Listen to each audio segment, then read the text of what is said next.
Assalamualaikum warahmatullahi wabarakatuh. Alhamdulillah ternyata semuanya tetap ceria, tetap semangat meskipun dalam keadaan berpuasa.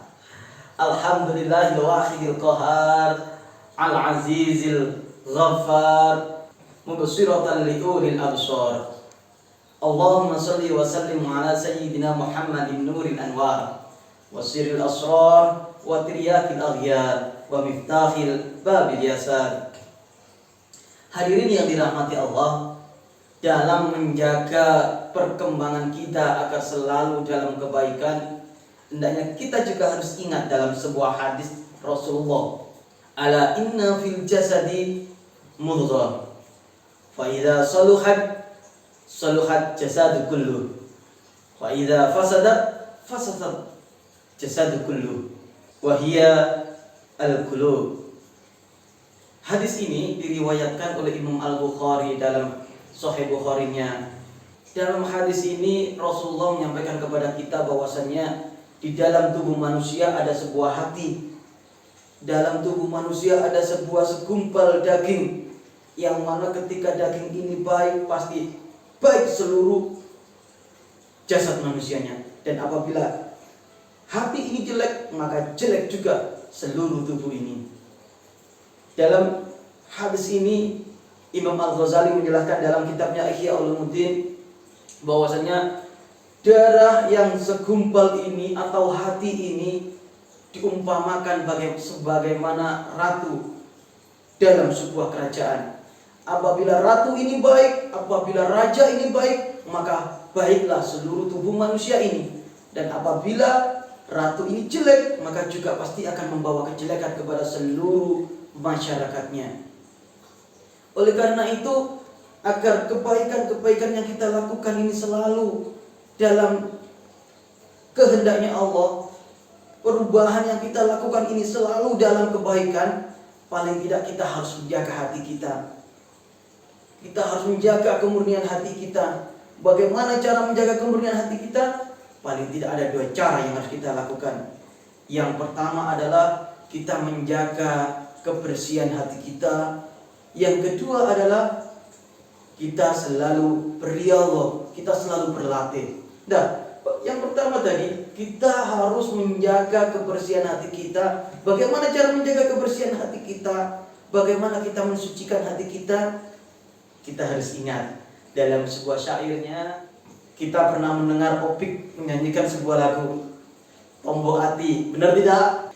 Dalam lagu Tombo Ati kita pernah di situ disebutkan Tombo Ati kulimo warnane, moco Quran angen-angen sama nane, kaping pindo salat wengi lakonono, kaping telu wong kang soleh kumpulono, kaping papat kudu weteng ingkang luwe, kaping limo zikir wangi ingkang suwe. Nah, 5 hal ini paling mudah kita lakukan ketika di bulan Ramadan, seperti saat ini.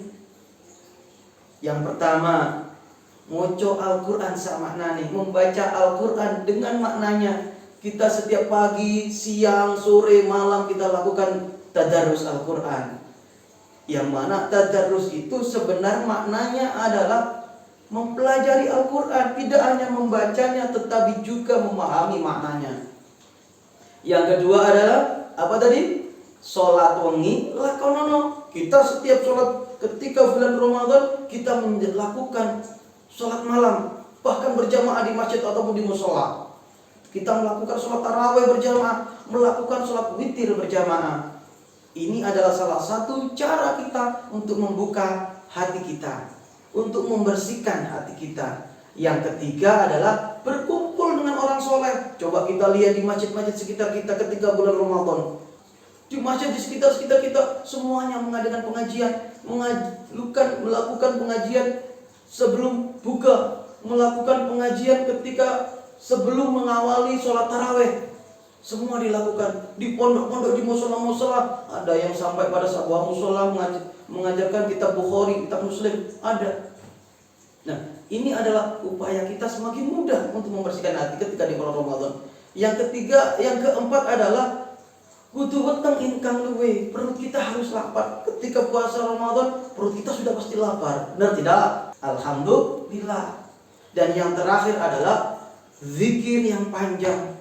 Ketika malam-malam Ramadan ini, setiap amal kebaikan dilipat gandakan, kita bisa menggunakan malam-malam kita untuk berzikir. Andaikan membaca subhanallah, kita membaca subhanallah bihamdi subhanallahil azim, yang membuat timbangan kita nanti berat, kebaikannya berat ketika di akhirat, itu menjadikan kita semakin berat karena dilipat gandakan di bulan Ramadan. Dan yang kedua, setelah mensucikan hati kita, kita juga harus melakukan riyadhah. Kita harus latihan untuk berkembang ini tetap dalam kebaikan. Dengan menjaga hati kita, kita lakukan kebaikan demi kebaikan. Ketika kita melakukan kebaikan, kita ingat bahwasanya ini adalah karena Allah. Kita melakukan, kita menolong orang, kita harus syukuri bahwasanya Allah telah memberikan kekuatan kepada kita untuk berbuat baik kepada orang lain. Allah mengizinkan kita menjadi jalan kebaikan. Ketika kita melakukan, kita bekerja, kita melakukan pelayanan kepada masyarakat, kita harus lakukan dengan baik. Kita lakukan dengan karena Allah, agar hati kita menjadi baik, agar semua yang kita lakukan ini akan membawa kebaikan bagi kehidupan kita. Jalan-jalan cari takjil di Keranggan, jangan lupa mampir di Niji.